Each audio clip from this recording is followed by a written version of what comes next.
Hi ಸ್ನೇಹಿತರೆ, ಎಲ್ಲ ನನ್ನ ಭಾವಿ ಅಗ್ನಿವೀರರಿಗೆ ಜೈ ಹಿಂದ. ಫೈನಲಿ ಲಿಸ್ಟನ್ನು ಬಿಡುಗಡೆ ಆಯಿತು. ಮಂಗಳೂರು ಏರೋ ಮತ್ತು ಬೆಂಗಳೂರು ಏರದ ನಿಮ್ಮ ಲಿಸ್ಟನ್ನು ಅನೌನ್ಸ್ಮೆಂಟನ್ನು ಮಾಡಿದ್ದಾರೆ. ಓಕೆ, ಆ ಲಿಸ್ಟ್ನಲ್ಲಿ ಸೆಲೆಕ್ಟೆಡ್ ಆಗಿರ್ತಕ್ಕಂಥ ಕ್ಯಾಂಡಿಡೇಟ್ಸ್ಗಳಿಗೆ ಡಾಕ್ಯುಮೆಂಟ್ ವೆರಿಫಿಕೇಷನ್ ಅಂದರೆ ಡಾಕ್ಯುಮೆಂಟನ್ನು ಸಬ್ಮಿಟ್ ಮಾಡೋದಕ್ಕೆ ಡೇಟನ್ನು ಕೊಟ್ಟಿದ್ದಾರೆ. ನಿಮ್ಮ ಜಿಮೇಲ್ಗೆ ಕೂಡ ಮೆಸೇಜ್ಗಳನ್ನು ಹಾಕಿದ್ದಾರೆ. ಆ ಡೇಟ್ನೊಳಗಡೆ ತಂದು ನಿಮ್ಮ ಡಾಕ್ಯುಮೆಂಟ್ಗಳನ್ನ ಸಬ್ಮಿಟ್ ಮಾಡಿರಿ ಅಂತ ಹೇಳಿ. ಓಕೆ, ಆ ಡಾಕ್ಯುಮೆಂಟ್ಗಳು ಏನೇನು ಸಬ್ಮಿಟ್ ಮಾಡಬೇಕಾಗುತ್ತಾ, ಸೊ ಯಾವೆಲ್ಲ ಡಾಕ್ಯುಮೆಂಟ್ಗಳು ಬೇಕಾಗ್ತಾವೆ, ಆ ಡಾಕ್ಯುಮೆಂಟ್ಗಳು ಎಲ್ಲಿ ಸಿಗ್ತಾವೆ ಅಂತ ಹೇಳಿ ಪ್ರತಿಯೊಂದು ಅದ್ರ ಬಗ್ಗೆ ನಾನು ವಿಡಿಯೋಗಳನ್ನು ಮಾಡಬೇಕಾಗಿತ್ತು. ಸೊ ಮಾಡೋಕ್ಕೆ ನನಗೆ ಟೈಮ್ ಇರೋಕ್ಕಾಗಿರಲಿಲ್ಲ. ಆದ ಕಾರಣಕ್ಕೋಸ್ಕರ ನಾನು ಅದ್ರ ಬಗ್ಗೆ ಮಾಹಿತಿಯನ್ನು ಕೊಟ್ಟಿರಲಿಲ್ಲ. ಓಕೆ, ಈಗ ನಾನು ಆ ಡೀಟೇಲ್ ಆಗಿ ಯಾವ್ಯಾವ ಡಾಕ್ಯುಮೆಂಟ್ಗಳು ಬೇಕಾಗ್ತಾವೆ ಅಂತ ಹೇಳಿ ಪ್ರತಿಯೊಂದು ಫಿನ್ ಟು ಫಿನ್ ಆ ಮಾಹಿತಿಯನ್ನು ನಾನು ನಿಮ್ಗೆ ತಿಳಿಸ್ತಾ ಹೋಗ್ತೀನಿ. ಸೊ ಕರೆಕ್ಟಾಗಿ ಬೇಕಿದ್ರೆ ಗೊತ್ತಾಗಲಿಲ್ಲ ಅಂದರೆ ಒಂದು ನೋಟನ್ನು ಮಾಡ್ಕೊಡ್ರಿ, ಒಂದು ರಫ್ ಶೀಟ್ನಲ್ಲಿ ನೋಟನ್ನು ಮಾಡ್ಕೊಡ್ರಿ. ಸೊ ಯಾವೆಲ್ಲ ಡಾಕ್ಯುಮೆಂಟ್ಗಳು ಬೇಕಾಗ್ತಾವೆ ಅಂತ ಹೇಳಿ. ಓಕೆ, ಎಷ್ಟೋ ಜನದ ಖುಷಿ ಇದ್ರೆ ಎಷ್ಟೋ ಜನದ ದುಃಖ ಇದೆ. ಯಾಕಪ್ಪ ಅಂತಂದ್ರೆ ಎಷ್ಟೋ ಜನದ ಫೈನಲ್ ಮೆರಿಟ್ ಕೂಡ ಕೂತ್ಕೊಳ್ಳಿಲ್ಲ. ಪ್ರಯತ್ನವನ್ನು ಸಾಕಷ್ಟು ಮಾಡಿದ್ರೆ ಬಟ್ ಆಗಲಿಲ್ಲ. ತಮ್ಮ ಎಲ್ಲ ನನ್ನ ಬ್ರದರ್ಸ್ಗೆ ನನ್ನ ರಿಕ್ವೆಸ್ಟ್, ಯಾರೂ ಕೂಡ ಹಿಂಜರಿಬೇಡ್ರಿ. ನಿಮ್ಗೆ ಸಾಕಷ್ಟು ಕಾಲ್ಫಾರ್ಮ್ಗಳು ಆಗ್ತಿರ್ತಾವೆ. ಇದು ಒಂದೇ ಅಂತಲ್ಲ, ಎಲ್ಲ ಜಾಬ್ನಲ್ಲಿ ನಿಮ್ಗೆ ಹೈಟ್ ಕಡಿಮೆ ಇದೆ ಅಂತಂದರೆ ಹೈಟ್ನಲ್ಲಿ ಕೂಡ ಕಡಿಮೆ ಇರತಕ್ಕಂಥ ಹುದ್ದೆಗಳನ್ನು ಕೂಡ ಕಾಲ್ಫಾರ್ಮ್ ಆಗ್ತಾ ಇದ್ದಾವೆ. ಅವ್ರ ಬಗ್ಗೆ ನಾನು ಡೀಟೇಲ್ ಮಾಹಿತಿಗಳನ್ನು ಕೊಡ್ತಾನೆ ಇರ್ತೀನಿ.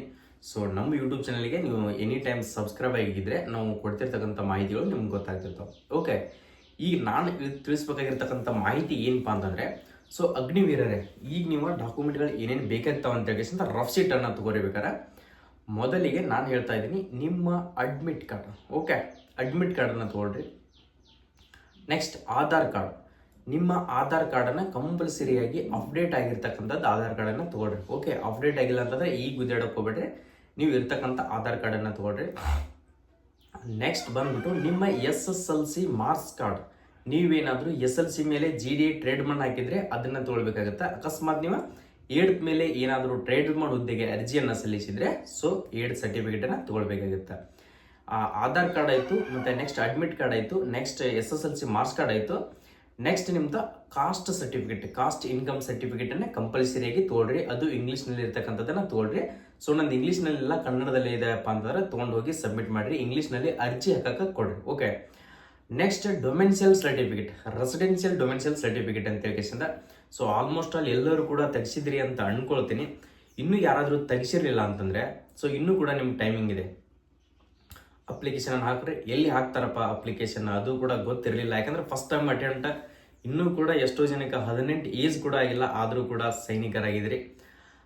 ನಿಮ್ಗೆ ಎಷ್ಟೋ ಜನಕ್ಕೆ ಗೊತ್ತಿರಲ್ಲ, ಯಾಕಂದರೆ ಫಸ್ಟ್ ಅಟೆಂಪ್ಟ್ ಮಾಡಿ ಫೇಲಾಗಿ ಬಂದವ್ರಿಗೆ ಆಲ್ಮೋಸ್ಟ್ ಎಲ್ಲ ಅದ್ರ ಬಗ್ಗೆ ಎಕ್ಸ್ಪೀರಿಯನ್ಸ್ ಇರ್ತದೆ. ಫಸ್ಟ್ ಟೈಮ್ ಅಟೆಂಪ್ಟ್ ಮಾಡ್ತಿರೋರಿಗೆ ಏನೂ ಮಾಹಿತಿಗಳು ಗೊತ್ತಿರಲ್ಲ.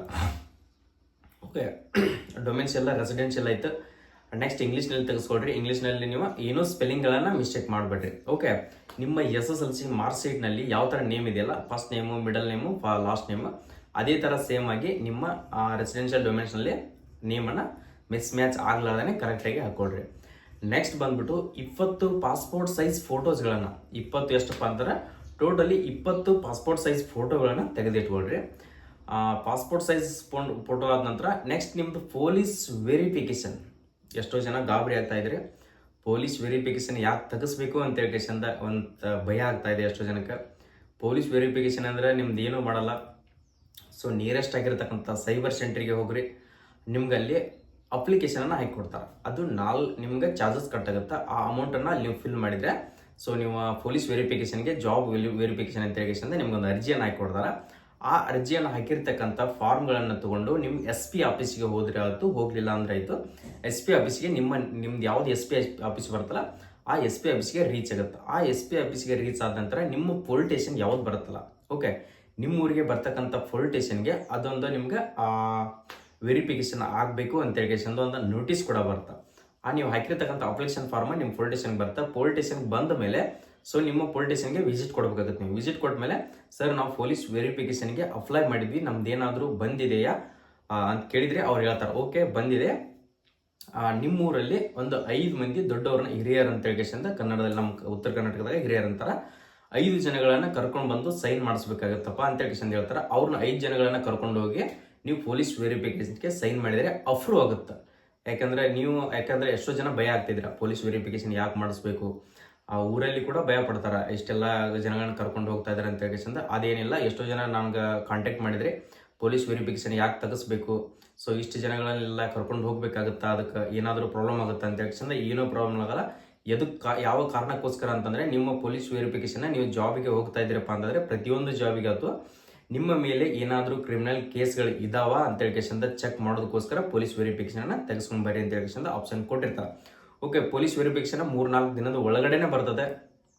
ಎಷ್ಟೋ ಜನ 15-20 ದಿನ ಅಂತ ಹೇಳ್ಕೊಂಡು ವೇಟ್ ಮಾಡ್ತಾ ಇದ್ರಿ. ಅಷ್ಟರೊಳಗಡೆ ಬಂತು ತೊಗೊಂಡು ಹೋಗ್ರಿ. ಬರಲಿಲ್ಲಪ್ಪ ಅಂತಂದ್ರೆ ಅಷ್ಟೇ ಅಪ್ಲಿಕೇಶನ್ ಆಗಿರ್ತಕ್ಕಂಥ ಫಾರ್ಮನ್ನು ತೊಗೊಂಡು ಹೋಗ್ರಿ. ನಿಮ್ಮನ್ನ ಡೈರೆಕ್ಟಾಗಿ ಏನೂ ಕೂಡ ರಿಜೆಕ್ಟ್ ಮಾಡೋದಿಲ್ಲ. ನೆಕ್ಸ್ಟ್ ಆಧಾರ್ ಕಾರ್ಡ್ ಆಯಿತು, ID ಪ್ರೂಫ್ ಆಯಿತು, ನೆಕ್ಸ್ಟ್ ಪೊಲೀಸ್ ವೆರಿಫಿಕೇಷನ್ ಆಯಿತು, ಅನ್ಮ್ಯಾರಿಡ್ ಕ್ಯಾರೆಕ್ಟರ್ ಸರ್ಟಿಫಿಕೇಟ್. ಓಕೆ, ಇದು ಕೂಡ ಇಂಗ್ಲೀಷ್ನಲ್ಲೇ ತೆಗೆಸ್ಕೊಳ್ರಿ. ಅನ್ಮ್ಯಾರಿಡ್ ಸರ್ಟಿಫಿಕೇಟು ಮತ್ತು ಕ್ಯಾರೆಕ್ಟರ್ ಸರ್ಟಿಫಿಕೇಟನ್ನು ಇಂಗ್ಲೀಷ್ನಲ್ಲೇ, ಯಾಕೆಂದ್ರೆ ಪಂಚಾಯತಿ ಒಳಗಡೆ ಕನ್ನಡ ಸೀಲ್ ಇರ್ತಾವೆ, ಅವ್ರ ಕಡೆ ಸೀಲ್ ಹಾಕೋದು ಕನ್ನಡ ಇರ್ತಾವೆ. ಅವ್ರಿಗೆ ರಿಕ್ವೆಸ್ಟ್ ಮಾಡ್ಕೊಡ್ರಿ, ಸರ್ ಕನ್ನಡ ಸೀಲ್ ನಡೆಯೋದಿಲ್ಲ, ಇಂಗ್ಲೀಷ್ನಲ್ಲೇ ಬೇಕಂತ ಹೇಳ್ಕೊಂಡು ಅವ್ರಿಗೆ ಹೇಳಿದರೆ ಮಾತ್ರ ನಿಮಗೆ ಇಂಗ್ಲೀಷ್ನಲ್ಲಿ ಹಾಕಿ ಕೊಡ್ತಾರೆ. ಇಲ್ಲತ್ತಪ್ಪ ಅಂದ್ರೆ ಡೈರೆಕ್ಟಾಗಿ ನಿಮ್ಗೆ ಕನ್ನಡದಲ್ಲಿ ಇರ್ತಕ್ಕಂಥ ಸೀಲನ್ನೇ ಅಪ್ಲೈ ಮಾಡಿ ಕೊಡ್ತಾರೆ. ಕ್ಯಾರೆಕ್ಟರ್ ಮತ್ತು ಅನ್ಮ್ಯಾರಿಡನ್ನ ಫೋಟೋ ಹಚ್ಕೊಂಡು ಅದ್ರ ಮೇಲೆ ಸೀಲ್ ಹಾಕ್ಸ್ಕೊಂಡು ಕರೆಕ್ಟಾಗಿ ಹೋಗ್ರಿ. ಕ್ಯಾರೆಕ್ಟರ್ ಆಯಿತು, ಅನ್ಮ್ಯಾರಿಡ್ ಆಯಿತು, ಕಾಸ್ಟ್ ಇನ್ಕಮ್ ಆಯಿತು, ರೆಸಿಡೆನ್ಷಿಯಲ್ ಆಯಿತು, ಡೊಮೆನ್ಷಿಯಲ್ ಆಯಿತು, 20 ಫೋಟೋಸ್ ಆಯಿತು, ಆಧಾರ್ ಕಾರ್ಡ್ ಆಯಿತು, ನೆಕ್ಸ್ಟ್ ಬಂದ್ಬಿಟ್ಟು ಅಡ್ಮಿಟ್ ಕಾರ್ಡ್ ಆಯಿತು, ನೆಕ್ಸ್ಟ್ ಪೊಲೀಸ್ ವೆರಿಫಿಕೇಷನ್ ಆಯಿತು. ಅದೇ ಥರನಾಗಿ ನಿಮ್ಮದು ಕನ್ಸೆಂಟ್ ಸರ್ಟಿಫಿಕೇಟ್ ಅಂದರೆ 18 ವರ್ಷದ ಒಳಗಡೆ ಇದ್ದವರಿಗೆ ಕನ್ಸೆಂಟ್ ಸರ್ಟಿಫಿಕೇಟ್ ಅಂತ ಒಂದು ಫಾರ್ಮ್ ಇದೆ. ಅದು ಅವರು ನಿಮ್ಗೆ ಜಿಮೇಲ್ನಲ್ಲಿ ಕೂಡ ಬಿಟ್ಟಿದ್ದಾರೆ. ಆ ಫಾರ್ಮನ್ನು ಫಿಲ್ ಮಾಡಿ, ಸೊ ನಿಮ್ಮ ಫಾದರ್ ಮದರ್ದು ನಿಮ್ಮ ಪೇರೆಂಟದ ಸಿಗ್ನೇಚರನ್ನು ಮಾಡಿಸ್ಕೊಂಡು ಹೋಗಬೇಕಾಗುತ್ತೆ.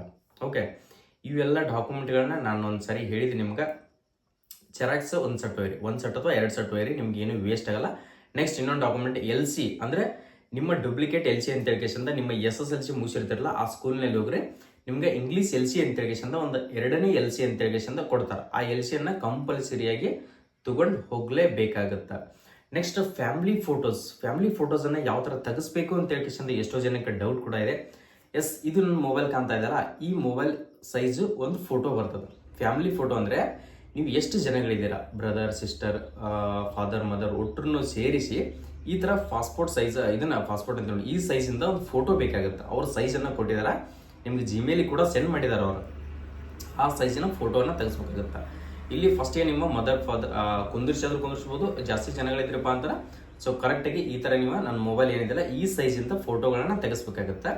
ನೆಕ್ಸ್ಟ್ ಇಂಥವೆರಡು, ನೆಕ್ಸ್ಟ್ ಸಣ್ಣ ಇಷ್ಟು ನಾರ್ಮಲಾಗಿ ಬರ್ತಿರ್ತಕ್ಕಂಥ ಎರಡುಗಳನ್ನ ಫೋಟೋಗಳನ್ನು ತಗೊಳ್ರಿ. ಕಂಪಲ್ಸರಿಯಾಗಿ ಅದೊಂದು ಫಾರ್ಮ್ ಇದೆ, ಆ ಫಾರ್ಮ್ನಲ್ಲಿ ಫಿಲ್ ಮಾಡಿಕೊಂಡು ನೀವು ತೊಗೊಂಡು ಹೋಗ್ಬೇಕಾಗುತ್ತೆ. Next SBI account, state bank of India, ಭಾರತೀಯ ಸ್ಟೇಟ್ ಬ್ಯಾಂಕ್ ಅಂತ ಹೇಳಿ. ಸೊ ಈ ಬ್ಯಾಂಕಿನ ಅಕೌಂಟ್ ಕಂಪಲ್ಸರಿಯಾಗಿ ಬೇಕಾಗುತ್ತೆ. ಸೊ ಈಗಿರಲಿಲ್ಲ ಅಂದರೂ ಕೂಡ ನಿಮ್ಗೆ ಜಾಯ್ನಿಂಗ್ ಆದಮೇಲೆ ಕೂಡ ಆ ಬ್ಯಾಂಕ್ ಅಕೌಂಟನ್ನು ಮಾಡಿಸ್ರಿ ಅಂತ ಹೇಳ್ಕೇಸಿಂದ ನಿಮ್ಗೆ ಹೇಳ್ತಾರೆ. ಓಕೆ, ಈಗ ಮಾಡಿಸಿದವ್ರದಾಗಿ ಓಕೆ, ನಿಮ್ಮ ಹತ್ರ ಸ್ಟೇಟ್ ಬ್ಯಾಂಕ್ ಅಕೌಂಟ್ ಇತ್ತಪ್ಪ ಅಂದ್ರೆ ಪರವಾಗಿಲ್ಲ, ಅದನ್ನಾದರೂ ತೊಗೊಂಡು ಹೋಗ್ರಿ. ಓಕೆ, ಇವೆಲ್ಲ ಡಾಕ್ಯುಮೆಂಟ್ಗಳನ್ನ ನಾನು ನಿಮ್ಗೆ ಕ್ಲಿಯರಾಗಿ ಕೊಟ್ಟಿದ್ದೀನಿ ಮಾಹಿತಿಯನ್ನು. ಸೊ ರಫ್ ಸೀಟಲ್ಲಿ ಬರೆದಿಟ್ಕೊಳ್ಬೇಕಾದ್ರೆ ಇನ್ನೊಂದು ಸಾರಿ ಡೈರೆಕ್ಟಾಗಿ ಪೂರ್ತಿ ನಿಮಗೆ ಡೀಟೇಲ್ಸ್ ಕೊಡ್ತೀನಿ. ಫಸ್ಟ್ಗೆ admit card, Aadhaar card, SSLC marks card, 8th ಮೇಲೆ ಹಾಕಿದರೆ 8th marks card, PUC technical ಹಾಕಿದರೆ technical PUC marks card. Next ನೀವೇನಾದರೂ ಡಿಗ್ರಿ ಮಾರ್ಕ್ಸ್ ಕಾರ್ಡ್ ಇದ್ದರೆ ಅವೆಲ್ಲಗಳನ್ನು ತೊಗೊಂಡವ್ರಿ. Next caste income, residential, domicile, character, unmarried, police verification, State Bank passbook. Next ಅದೇ ಥರನಾಗಿ family ಫೋಟೋಸನ್ನು ಇವೆಲ್ಲ ಡಾಕ್ಯುಮೆಂಟ್ಗಳನ್ನ ಕಂಪಲ್ಸರಿಯಾಗಿ ತೊಗೊಂಡು ಹೋಗ್ರಿ. ಓಕೆ, ಎಲ್ಲರಿಗೂ ಕೂಡ ಆಲ್ ದಿ ಬೆಸ್ಟ್. ಚೆನ್ನಾಗಿ ಡಾಕ್ಯುಮೆಂಟ್ಗಳನ್ನ ಕೊಡ್ರಿ. ಸೊ ಏನೋ ನನ್ನ ಹತ್ರ ಡಾಕ್ಯುಮೆಂಟ್ ಇಲ್ಲ, ನಾನು ಏನಾದರೂ ರಿಜೆಕ್ಟ್ ಮಾಡ್ತಾರೆ, ಸೊ ನಾನು ಫೇಲ್ ಮಾಡ್ತಾರೆ ಅಂತ ಹೇಳ್ಕೊಂಡು ಯಾರೂ ಕೂಡ ಗಾಬರಿ ಆಗುವಂಥ ಅವಶ್ಯಕತೆ ಇರೋದಿಲ್ಲ. ಇದರಲ್ಲಿ ಯಾರನ್ನೂ ಕೂಡ ಫೇಲ್ ಮಾಡೋಲ್ಲ, ಪೆಂಡಿಂಗ್ ಇಡ್ತಾರೆ ಅಷ್ಟೇ. ನಿಮ್ಮ ಟ್ರೈನಿಂಗ್ ಪೆಂಡಿಂಗ್ ಇಡೋದಲ್ಲ, ಸೊ ನಿಮ್ಮ ಡಾಕ್ಯುಮೆಂಟ್ಗಳನ್ನ ಪೆಂಡಿಂಗ್ ಇಡ್ತಾರೆ. ನೀವು ಫೈನಲಿ ಕೊಡಲೇಬೇಕಾಗುತ್ತೆ. ಸೊ ಎಲ್ಲನೂ ಕೂಡ ಲೇಟ್ ಆದರೂ ಪರವಾಗಿಲ್ಲ, ತಂದು ಕೊಡಬೇಕಂತ ಹೇಳ್ಕೊಂಡು ಅನೌನ್ಸ್ಮೆಂಟ್ ಆಗಿರ್ತೈತಿ, ಕೊಡಲೇಬೇಕು. ಓಕೆ, ಎಷ್ಟೋ ಜನ ಈಗ ಅಗ್ನಿವೀರ್ ಆಗ್ಲಾರ್ದವ್ರಿಗೆ SSGD ಕಾಲ್ ಫಾರ್ಮ್ ಆಗಿದೆ, ಅದನ್ನು ಅಪ್ಲೈ ಮಾಡಿಕೊಡ್ರಿ. PUC ಮುಗಿದವ್ರಿಗೆ NTPC ಅಂತಿದೆ, ಅದನ್ನು ಕೂಡ ಕಾಲ್ ಫಾರ್ಮ್ ಮಾಡಿಕೊಡ್ರಿ. ನೆಕ್ಸ್ಟ್ ITBPಯಲ್ಲಿ ಕಾಲ್ ಫಾರ್ಮ್ ಮಾಡಿದಾರ. ನೆಕ್ಸ್ಟ್ ಸೈನ್ಸ್ ಮುಗಿದವರಿಗೆ CIS, central industrial security force ಅಂತ ಹೇಳ್ಕೊಂಡು ಫೈರ್ಮ್ಯಾನ್ ಅಂತ ಹೇಳ್ಕೊಂಡು ಕಾಲ್ ಫಾರ್ಮ್ ಮಾಡಿದಾರ. ಇವೆಲ್ಲ ಹುದ್ದೆಗಳಿಗೆ ಅರ್ಜಿಗಳನ್ನ ಹಾಕ್ಕೊಡ್ರಿ. ಸೊ ನೆಕ್ಸ್ಟ್ ಏನೇನು ಪ್ರಯತ್ನ ಯಾವ ಥರ ಮಾಡಬೇಕು ಅಂತ ಹೇಳ್ಕೊಂಡು ಅದ್ರ ಬಗ್ಗೆ ನಾನು ಡೀಟೇಲ್ ಆಗಿ ಮಾಹಿತಿಗಳನ್ನು ಕೊಡ್ತೀನಿ. ಡೈಲಿ ಅಪ್ಡೇಟ್ಗಳು ನಮ್ಮ ಯೂಟ್ಯೂಬ್ ಚಾನಲಲ್ಲಿ ಪ್ರತಿಯೊಂದು ಮಾಹಿತಿಗಳ ನೋಟಿಫಿಕೇಶನ್ ಆಯಿತು, ಎಕ್ಸಾಮ್ ಡೇಟ್ ಆಯಿತು, ಅಡ್ಮಿಟ್ ಕಾರ್ಡ್ ಆಯಿತು, ರಿಸಲ್ಟ್ ಆಯಿತು, ಎಲ್ಲ ಮಾಹಿತಿಗಳನ್ನ ನಮ್ಮ ಯೂಟ್ಯೂಬ್ ಚಾನಲಲ್ಲಿ ಸಿಗ್ತಾನೆ ಇರ್ತೈತಿ. ಸೊ ನಿಮಗೂ ಇನ್ನೂ ಡಾಕ್ಯುಮೆಂಟ್ ಬಗ್ಗೆ ಏನಾದರೂ ಡೌಟ್ಸ್ಗಳಿದ್ರೆ ನಮ್ಮ ಕಮೆಂಟ್ ಸೆಕ್ಷನ್ದಲ್ಲಿ ಕಮೆಂಟ್ನ ಹಾಕ್ರಿ. ಏನಾದರೂ ನಿಮಗೆ ಡೌಟ್ಗಳಿದ್ರೆ ಅದಕ್ಕೆ ನಾನು ರಿಪ್ಲೈ ಅಂಕಿ ಕೊಡ್ತೀನಿ. ನಮ್ಮ ಇನ್ಸ್ಟಾಗ್ರಾಮ್ ಐಡಿ HJ ಪ್ಯಾರಾಮಿಲಿಟರಿ ಅಂತಿದೆ, ಸೇಮ್ ನಮ್ಮ ಯೂಟ್ಯೂಬ್ ಚಾನಲ್ ಹೆಸರು ಇದೆ, ಅದೇ ಥರ ಇದೆ. ಸರ್ಚ್ ಮಾಡಿ ಅದನ್ನು ಕೂಡ ಫಾಲೋ ಮಾಡಿಕೊಡ್ರಿ. ಶಾರ್ಟ್ಸ್ ಆದಂಥ ಅಪ್ಡೇಟ್ಗಳನ್ನು ಅಲ್ಲಿ ಕೂಡ ನಾನು ನೀಡ್ತಾನೆ ಇರ್ತೀನಿ. ಓಕೆ, ಎಲ್ಲರಿಗೂ ಕೂಡ ಆಲ್ ದಿ ಬೆಸ್ಟ್. ಜೈ ಹಿಂದ್. ನಮ್ಮ ಯೂಟ್ಯೂಬ್ ಚಾನಲ್ಗೆ ಈಗೆಲ್ಲ ಸಬ್ಸ್ಕ್ರೈಬ್ ಮಾಡಿಕೊಡ್ರಿ. ಈ ವಿಡಿಯೋನ ಪ್ರತಿಯೊಬ್ಬರಿಗೆ ನಿಮ್ಮ ಸ್ನೇಹಿತರಿಗೆ ಮೊದಲಿಗೆ ಶೇರ್ ಮಾಡಿಕೊಡ್ರಿ. ಯಾಕೆಂದರೆ ಎಷ್ಟೋ ಜನಕ್ಕೆ ಗೊತ್ತಿರಲ್ಲ, ನಿಮ್ಮ ಸ್ನೇಹಿತರು ಯಾರೆಲ್ಲ ಆಗಿದಾರಲ್ಲ, ಆಗ್ಲಾರ್ದವ್ರಿಗೆ ಕೂಡ ಈ ಮಾಹಿತಿಯನ್ನು ಶೇರ್ ಮಾಡಿಕೊಡ್ರಿ. ಕೆಳಗಡೆ ಕಾಣ್ತಿರ್ತಕ್ಕಂಥ ಸಬ್ಸ್ಕ್ರೈಬ್ ಬಟನ್ ಇದೆಯಲ್ಲ, ಈ ಸಬ್ಸ್ಕ್ರೈಬ್ ಬಟನ್ ಮೇಲೆ ಕ್ಲಿಕ್ ಮಾಡಿ ಆಲ್ ನೋಟಿಫಿಕೇಶನ್ ಅಂತ ಕೊಟ್ಟು ಅಂದರೆ ನಾವು ಕೊಡ್ತಾ ಇರ್ತಕ್ಕಂಥ ಡೈಲಿ ಅಪ್ಡೇಟ್ಗಳು ನಿಮ್ಮ ಮುಂದೆ ಬರ್ತಾನೆ ಇರ್ತದೆ. ಓಕೆ, ಜೈ ಹಿಂದ್, ಜೈ ಕರ್ನಾಟಕ.